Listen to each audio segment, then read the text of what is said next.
রাজশাহী বিশ্ববিদ্যালয়ের সাবেক উপাচার্য অধ্যাপক সালেহ হাসান নকিবের সময়ে দেয়া নিয়োগ নিয়ে প্রশ্ন উঠেছে বিভিন্ন মহলে। নিয়োগ কার্যক্রমে একটি নির্দিষ্ট রাজনৈতিক মতাদর্শের প্রার্থীদের সুবিধা দেওয়ার অভিযোগও উঠেছে তার বিরুদ্ধে।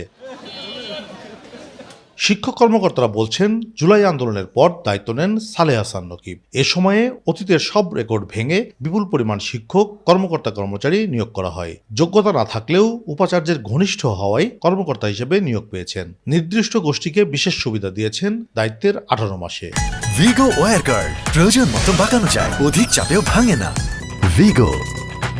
মেডিকেল সেন্টারের ডাক্তার নিয়োগ, আইসিটি সেন্টারের যে একজন আইসিটি কর্মকর্তা নিয়োগ, এবারে শিক্ষক নিয়োগেই অন্যান্য বিশ্ববিদ্যালয়েরই অনেক, যেখানে আমার যোগ্য ছাত্র থাকার পরেও বাইরের বিশ্ববিদ্যালয়ের শিক্ষক নিয়োগ দেওয়া হয়েছে। একজন এইচএসসি পাস কে তিনি কর্মকর্তা হিসাবে এই রাজশাহী বিশ্ববিদ্যালয়ে নিয়োগ দিয়েছেন। প্রথম ছিল, দ্বিতীয় ছিল, অনেক ভালো ভালো ক্যান্ডিডেট বাদ পড়েছে।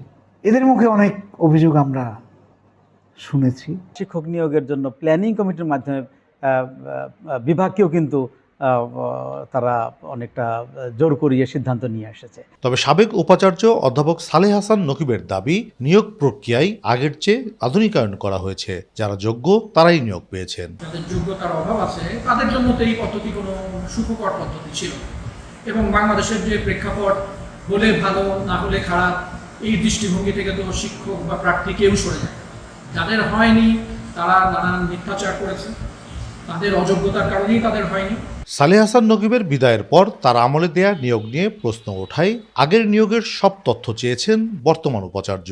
সুনির্দিষ্ট অভিযোগ থাকলে তা খতিয়ে দেখার কথাও জানিয়েছেন তিনি। তো মাস আকারে যখন দেওয়া হয় এটা তখন প্রশ্নবিদ্ধ হয়।